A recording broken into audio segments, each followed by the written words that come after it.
Welcome to Planet Sleep. I'm your host Josh, and tonight we'll be taking a trip to the Yucatan Peninsula.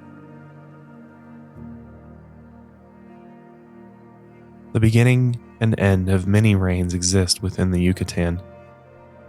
From the death of the dinosaurs to the rise and fall of the Mayans, this peninsula's history pairs with its boundless wildlife, geography, and what it means to survive on planet Earth. Before we go though, I wanted to remind you that you can support Planet Sleep for free by making sure you're subscribed to us on YouTube, Apple Podcasts, and following us on Spotify and social media at Planet Sleepcast. Thank you so much for all the positive feedback so far after the relaunch of the show. It's been absolutely a dream to bring this back to you guys.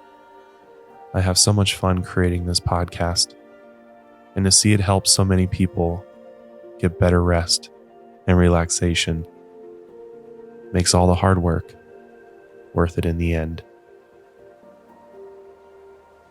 If you haven't checked out my CBD company, higherlovewellness.com, I wanted to quickly remind you that CBD actually helps promote and improve your sleep and can just overall help you relax more.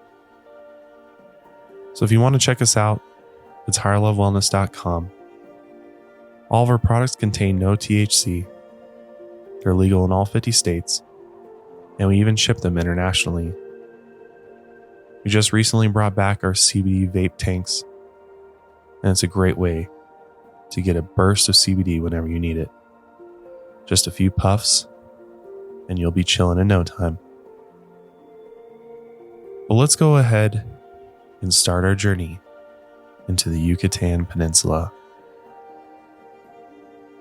Let's take a few deep breaths in through the nose and out through the mouth.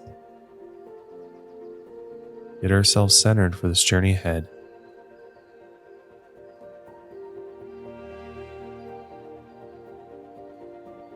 Now that we're ready, let's begin.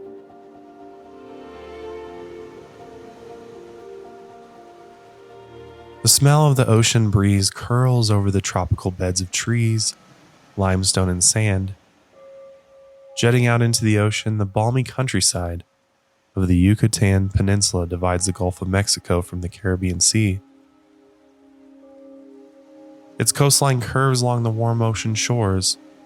Its large tract of land runs nearly 70,000 square miles, and the entire region contains the territories of 3 different countries: Mexico, Belize, and Guatemala.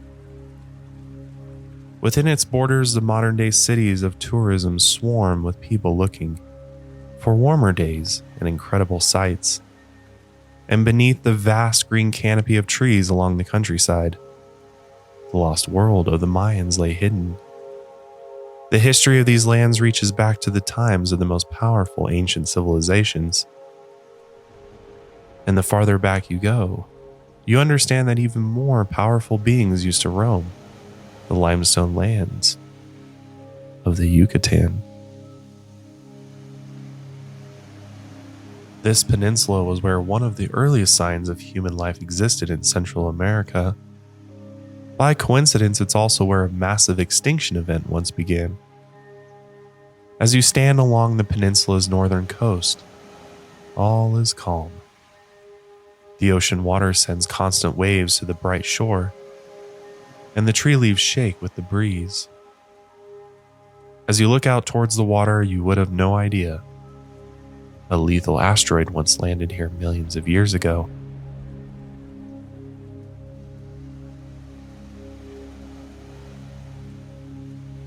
The Chicksaloop Crater is an impact crater partially buried beneath the peninsula. Its center is just offshore to the north. 67 million years ago, this area looked much different. Earth's plants and animal life made it look like an alien planet entirely. Across these dense rainforests, dinosaurs roamed the Earth. Their population was in the tens of millions, and one of the biggest questions in history is, what happened to them?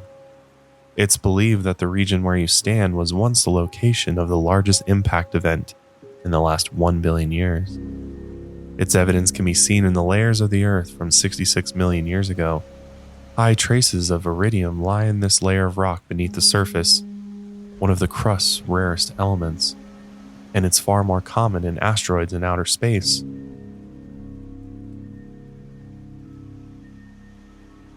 The discovery of this massive crater came during the 1970s. An oil drill had made a borehole off the coast of the Yucatan Peninsula. Explorers were looking for a large underground oil reserve, but instead they found the particles of shocked quartz. This is only found in large amounts near asteroid impacts, and these particles were found in a 110-mile impact zone that stretched along the shore of the peninsula. 66 million years ago, a 12-mile wide asteroid headed towards Earth. As it entered the planet's atmosphere, it traveled at 36,000 miles per hour. At the time, dinosaurs might have seen a massive streak of light tearing through the bright sky.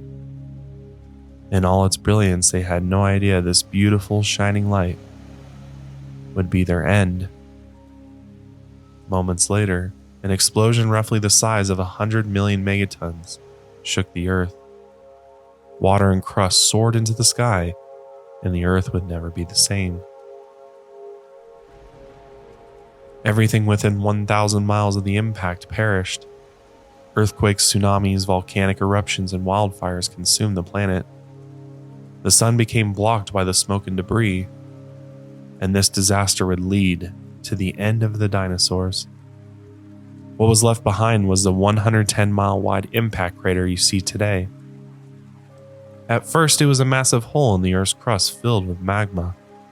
Pools of molten liquid had once filled the crater, moving and flowing like a gigantic lake of fire, and it took tens of thousands of years to cool.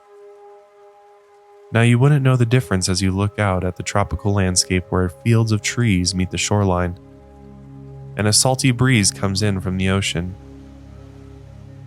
All is calm now. Where once life vanished in the blink of an eye, here it thrives again. The cycle of life, death, and rebirth is surreal as you stand within the 110-mile impact zone.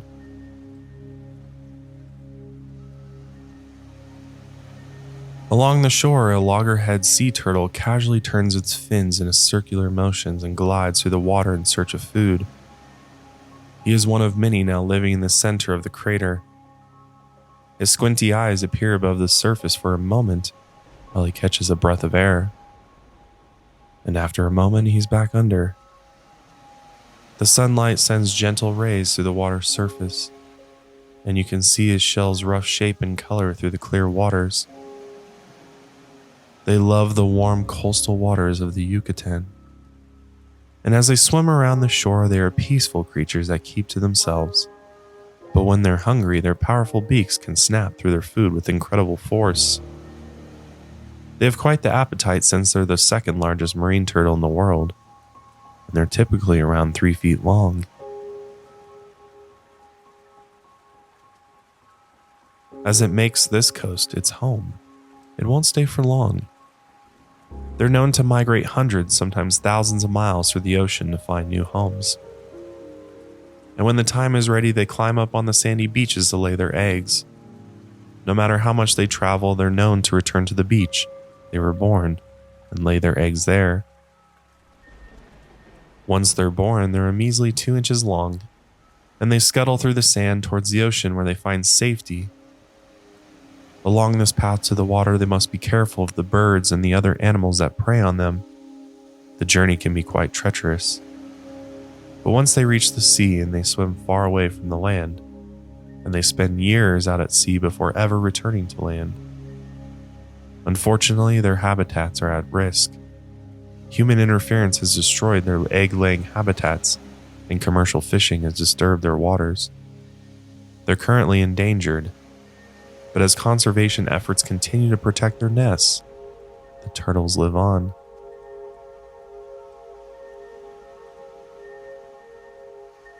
As you look out along the wavy coast, you no longer see the trace of a turtle.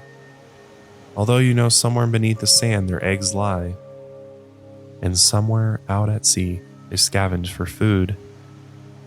And like many mysteries of the Yucatan, many hide in plain sight.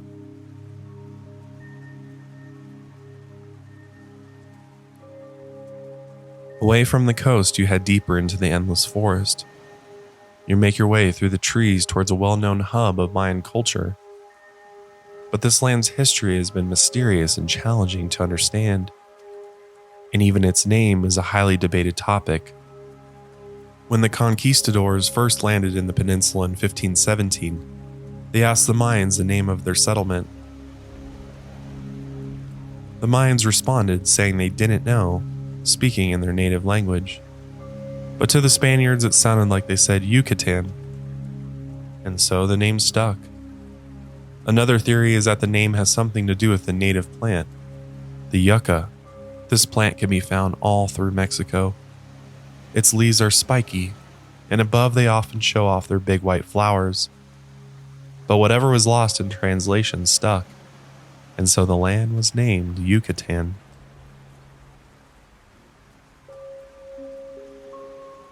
As you pass by fields of emerald green trees and spiky yucca plants, you make your way towards a Mayan city deep within the jungle. But the land is shrouded in the tropical forests and the mysteries of civilizations and animals. Your pathway is busy with life. Birds sing along the canopy, passing songs from branch to branch. And the flutter of animals scattering in the forest makes the jungle feel alive. It isn't long before you cross paths with one of Central America's most famous mammal. Its name is as strange as its figure, the bear's tapir, the national animal of Belize, and there they call it the mountain cow. As it grazes underneath the dense canopy of trees, its big friendly eyes glance over to you. It stands awkwardly along your path without a care. It's a big animal, nearly 7 feet long and 500 pounds. Some even weigh up to 700 pounds. A short, trunk-like snout hangs over the front of its mouth, and its dark ears pop out of the sides of its head. A short black coat covers its body, and 14 gray pinkish toes poke out from its feet. It's curious, yet not alarmed at your presence. As you watch it stroll along the path looking for food, you get a good look at it. Its shape has an otherworldly look about it, which is accurate since its ancestors have been around for 35 million years. Surprisingly, after all of its time on Earth, it wasn't discovered until 1843. It looks like a combination of animals put together, somewhere between a cow, a pig, an elephant, and an anteater. But actually it's more related to a horse and a rhino. Its most interesting feature is its nose. It looks like and acts like a trunk, and they use it to eat leaves, fruit, and aquatic plants, much like elephants do. Unfortunately, in the Yucatan, aquatic plants are difficult to come by, so it mainly relies on the sweet berries and hardy leaves of the forest. This unique animal is also endangered since humans continue destroying their habitats in Central America. Even though they can survive in various areas including swamps, marshes, mangrove forests, and tropical rainforests, many of these are fading away, and any loss of these animals is a serious blow to their survival because it takes nearly 400 days for them to give birth. Luckily, captive breeding programs have been set up to combat their decline, and many conservation groups are trying to protect the areas where the tapir still thrives in the Yucatan forests. As you travel through the forest along with it, you carefully pass by the large animal and continue on your way. You head through the forest guided by the songs of colorful birds that dash across the canopies until you finally reach your destination. Around a dense clump of trees, you spot your first limestone structure of Chichen Itza. And as more buildings come into view, it's no wonder this palace is known for its diverse architecture. And many aspects of the Mayan culture are represented here. As you walk through the site, you walk through the history of the Mayan civilization. Surrounded by other modern tourists, you try to imagine what the ancient Mayans looked like centuries ago as they walked the pathways of their city center. They were known to be short yet strong. They had bronze skin and their eyes were often the color of almonds. Many had curved noses and low foreheads, and they were known as beautiful people to any who encountered them. The indigenous people of Guatemala closely resemble them since the Mayans are their ancestors, and almost half of the Guatemalan population is Mayan. Culturally, many Mayans like to file down their front teeth so they became sharp and pointed, and they placed precious stones in their teeth. Many also tattooed their bodies and wore many piercings. As for their clothing, the men often wore loincloths in the hotter months. When it got cold, they put on shirts, tunics, and cloaks. As for women, many wore skirts with scarves tied around their chests. For both men and women, the type of cloth they wore represented their status in society. The clothing of the poor was usually plain and made of plant fiber, while the wealthier men and women wore bright colors with intricate patterns. They often embellished their designs with embroidery, feathers, and beads, but much of their traditional style was lost when the Spanish invaded. Luckily, their history and culture remain intact, and the buildings that surround you act as a testament to the great civilization that once thrived in the forest. You continue weaving between the buildings, admiring the stonework and detail put into each structure. The fact that these buildings still stand after centuries of abandonment show how carefully they were constructed by the Mayans. One of the main points in the area is the Cacao Can Pyramid, an impressive structure that stands almost the same way it did 1,000 years ago. Built between the 8th and 12th century BCE, it lies in the center of the ancient city. It has 4 sides, and each terrace stacks on top of the other until it reaches its highest point in the sky, roughly 80 feet in the air. It's a long 91-step staircase to the top on each of the 4 sides. And what's most interesting is that its height and number of steps might have been intentional. Archaeologists discovered all of the steps on the pyramid, including the final step, which is the top platform when added together equals 365. This is the number of days in a year according to the Mayan calendar. The western and eastern sides of the temple are angled towards the sunset and the sunrise, and it may have been used to tell what season they were in, depending on the sun's position. The pyramid also shares the name of a serpent god it was built for. This serpent was one of the main gods in Mesoamerican religions. It's often depicted as a crested rattlesnake, and it sometimes wears a coat of feathers covering its body and its legs, and its origins reach back long before the Mayans. You can find temples and sculptures dedicated to this serpent god throughout Mexico, but the one before you seems the most majestic of all. You feel mystical energy in the air while standing near the center of this ancient city. Twice a year, thousands of people gather around the temple during the spring and autumn equinox. According to legend, twice a year when the day and night are balanced, the serpent god comes to visit the temple. He returns to Earth to meet with his worshippers. He then provides a blessing for a successful harvest and good health before entering the sacred water below. He spends a moment bathing in the waters before continuing to the underworld below. But what's most bizarre about the temple was a discovery made in 1998. Researchers suggested that the pyramid mimics the chirping sound of a Quetzal bird when you clap your hands around the structure. Many believe this isn't a coincidence. As you clap your hands, sure enough, the sound rings out and echoes along the temple's high and narrow limestone walls. As it rapidly bounces back to you across the field, it sounds like a chirping noise, much like the common bird in the region. The Quetzal is a fairly large bird, about 13 inches long. They have a striking coat of color with bright red chest and shining green shoulders and backs.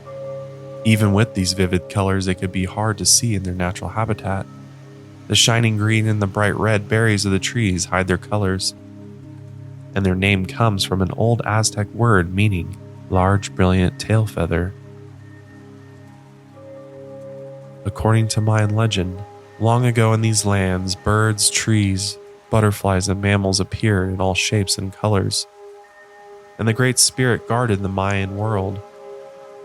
Most everything lived in harmony, but one day, the Great Spirit grew tired of the constant chirping and fighting between the birds. He called for a meeting at the center of the forest, where he announced that the birds must choose a king to keep the peace. And of course, each bird thought they had the best qualifications to become king. The cardinal thought he was the brightest and most beautiful of all the birds. The mockingbird thought he was the only bird with a lovely voice, and everyone else would listen. The turkey argued that he was the biggest and the strongest, and the only one of the birds that kept quiet the whole time was the Quetzal. He was ambitious but minded his manners. The only problem was that his feathers were shabby and boring. He thought it would be impossible to become king with how he looked. Thinking quickly, he flew over to his friend, the Roadrunner. He offered the Roadrunner a deal. If the Roadrunner gave him his bright feathers, the Quetzal would share his wealth if he was elected king, and he would return his feathers. At first, the Roadrunner didn't accept the deal, but after the Quetzal offered all the riches in the world, he finally accepted. One by one, the feathers disappeared from the Roadrunner's body, and the Quetzal placed them on his own. Before he knew it, his feathers were shining bright with striking colors, and as he walked into the circle of the meeting, the other birds cheered. They were all so impressed that the Great Spirit declared him king of the birds. And as king, he was so busy he forgot to return the feathers.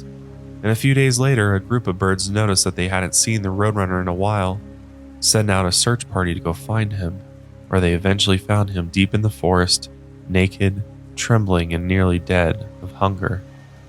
Quickly, they gave him some honey and water to help him recover. The Roadrunner told them all that the king had deceived him. The rest of the birds felt sorry for the Roadrunner, so they decided that they would donate a few feathers of their own to cover him. The mockingbird even sang a song, hoping to cheer him up. This is the Mayan story of why the Roadrunner has such a strange coat of feathers today. It's also why Roadrunners are constantly watching the roads. They're still looking for the Quetzal who stole their beautiful feathers.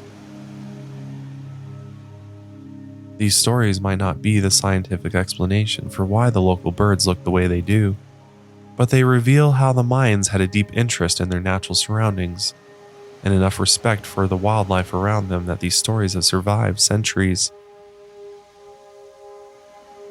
Their connection to the natural world is what also kept them alive for so long on the Yucatan Peninsula. Although the temple before you seems to be within a random field, many believe that its location was intentional. Deep below the temple, there's a cavity filled with water called a cenote. These natural pits are the result of limestone bedrock that collapsed and exposed groundwater. Since most of the peninsula is made of limestone bedrock, fresh water is almost impossible to find on the surface. There are no rivers, streams, lakes, or ponds on the peninsula, so the Mayans discovered these sinkholes beneath the earth that became their main source of water. It is no coincidence that their temple is located almost directly above their address to water which gave them life. The sinkhole beneath the temple is roughly 82 by 114 feet and 65 feet deep. At the top, there is about 16 feet of limestone on which the temple sits. This source of water is one of many. There are roughly 6,000 cenotes in the Yucatan Peninsula. Some of these have only partially collapsed, or limestone domes surround large pools of bright blue water. The water is incredibly clear since most of it comes from rainwater, and it's filtered through the ground above, and then falls in through a single hole at the top where the limestone first collapsed. And a single beam of sunlight enters here. Its light illuminates the underground pool, making it look like a place only seen in dreams or fantasies. The sounds of water splashing echoes off the surrounding walls, and the water is cool to the touch. It's no wonder why the Mayans believed these pools of water were sacred. Their presence seems like a place beyond this world. The temple is also aligned to an intersection between 4 other cenotes. Each lies north, south, east, and west of the pyramid. Some of the more famous cenotes are large open pools where the limestone above is completely collapsed. Not far from the temple, you head over to this sacred cenote, also known as the Well of Sacrifice. It sits just north of the ancient city, connected by a 1,000-foot pathway. In the time of the Mayans, they deposited valuables along with human bodies into the water as a form of sacrifice to their rain god, Shak. He wields a lightning axe and he strikes the clouds to produce rain and thunder. The Mayans offered gold, jade, pottery, incense, and human remains to the sacred pool, hoping their rain god would continue to replenish their waters. The pool before you is 200 feet across and surrounded by sheer limestone cliffs. The water begins about 90 feet below the edge. Its waters are bright green against the white limestone that surrounds it. Trees overhang the edges. And deep within the pool, the bottom is full of long, narrow cracks that stretch from its center. Explorers had described it like the glass bottom of a dish broken by a pointed tool, but not many have explored deep within the pool. Its shifting trees and rocks make the waters treacherous, and today it's best to leave these ancient pools of water at peace. As you leave the ancient city behind you, again you find yourself walking along a rainforest pathway cluttered with endless trees. The leaves above you are dense and the canopy blocks out the sun. Although the air is humid, you have a chance to cool off in the shade of the trees before continuing on. As you set your pack down beside a limestone boulder and sit beside a tree trunk, a glistening color catches your eye. Its shade of green is familiar and blends in with the surroundings. If you didn't know what you were looking at, it would have appeared to be just a bump on a leaf. But as you stand up and approach the green bump, you recognize it's the outline of a frog. A red-eyed tree frog, and it lies perfectly still on the leaf, making sure not to move. It has its legs tucked underneath its body to hide its orange feet and colorful sides. Over its eyes, it has a golden web-like cover that hides any trace of color. But as you pick the frog up from the leaf, its eyes crack wide open. 2 red marble eyes stare at you with a black slit down the middle. He doesn't sense that you're a threat, but he knows he's no longer sitting on the comfortable leaf. His sticky orange feet grab a hold of your finger, as the undersides of his feet secrete a sticky glue-like substance that helps him hold on to leaves and trees as he climbs. In this case, he holds onto your finger for dear life. In one swift jump, he can use his skinny legs and arms to leap across the air, so you're careful not to let him near your eyes or mouth. His skin secretes a toxin for protection.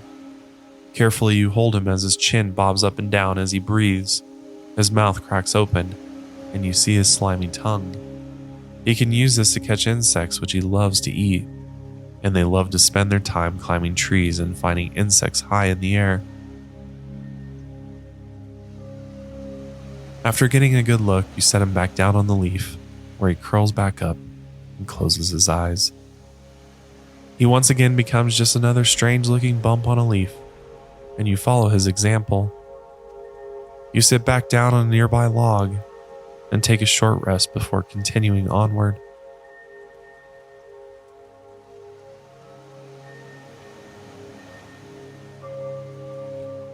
Within the dense rainforest, you're lucky to be traveling during the dry season. During its wet season, rain constantly falls in unforgiving circumstances. And although you wouldn't mind cooling down, you wouldn't want to be caught in a storm. Heavy winds and strong rains can turn this peaceful forest into a hazardous terror in seconds. And during hurricane season, fierce storms can attack the peninsula, since it's located inside the hurricane belt. Luckily, all you have to deal with is a little bit of heat and humidity, so you count your blessings before traveling on through the thicket. You head southwest through the peninsula, heading towards another historical site of the Mayan civilization. When you approach the ancient city of Uxmal, you notice the dense forest begins to open up. The city lies within savanna grasslands surrounded by the familiar forest, and its clearings are a nice change of pace. The space between the structures gives you room to breathe and appreciate the sights of the buildings. Although this place is often called Mayan ruins, it's anything but that. Many of the structures stand perfectly in place, and the fact that they've been maintained for so long is still somewhat of a mystery. Each light brick of limestone stands on top of the other, creating beautiful structures along the rolling savanna. As you pass through the city, you notice courtyards with walls, and vertical hoops stick out from the tops of the walls. This is where an ancient sport was played, where the teams had to put rubber balls through the hoops. It's also one of the oldest known sports, spanning nearly 3,000 years. The exact rules are unknown, but it's believed to have been a test of strength and endurance for all the players. Heading on through, it isn't long before you see one of the most impressive Mayan buildings standing tall in the sky. The Magician's Pyramid, as it's known. It's the tallest building around and stands within one of the largest Mayan cities on this peninsula. It's roughly 130 feet tall and 260 feet wide. Its rounded edges give it a unique look. And as you look up the sides, you notice the intricate details of the decorative rocks. Depending upon the position of the sun in the sky, each stone gives a different impression as the shades of each design decorates the pyramid. Incredibly steep stairs lead to the top where once an entrance lied, and around the entrance are 12 stylized masks etched into the rock. It's no wonder the pyramid's construction began in the 6th century, but continued for 4 more centuries. The attention to detail is staggering, and you feel like you could stare at the building for hours and notice different designs. What's even more interesting is the ancient legend that tells the story of how the pyramid was made. The structure is also known as the Pyramid of the Dwarf, and as the legend goes, the magical dwarf hatched from an egg long ago. And within a day he grew into adulthood, and through the first night of his existence he constructed the entire pyramid by morning. Impressive to say the least, but it's even more impressive knowing that the actual structure was designed and built by an ancient civilization over 400 years.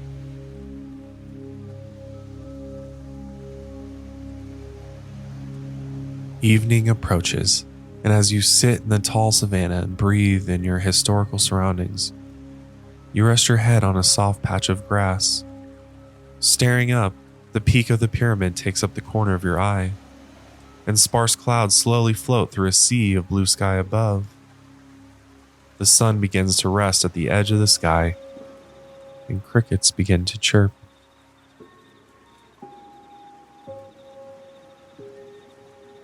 Such time has passed since this great civilization reigned, but their influence lives on. Their mighty structures still stand, and their culture survives enough for us to get a glimpse into the infinite past. Such time has passed since this great civilization reigned, but their influence lives on. Their mighty structures still stand, and their culture survives, enough for us to get a glimpse into the infinite past. And as nature has taken back most of the surroundings, the buildings remain strong on equal footing as the animals and trees roam through abandoned cities. As you close your eyes for a moment, you imagine the life of ages past.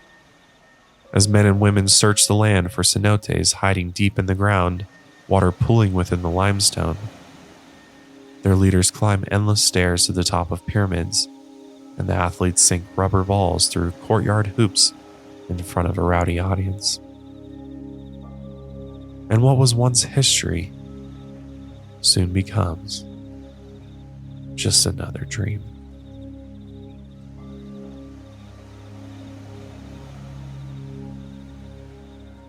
I hope you enjoyed this sleep story and maybe even learned a thing or two about the great Mayan civilization.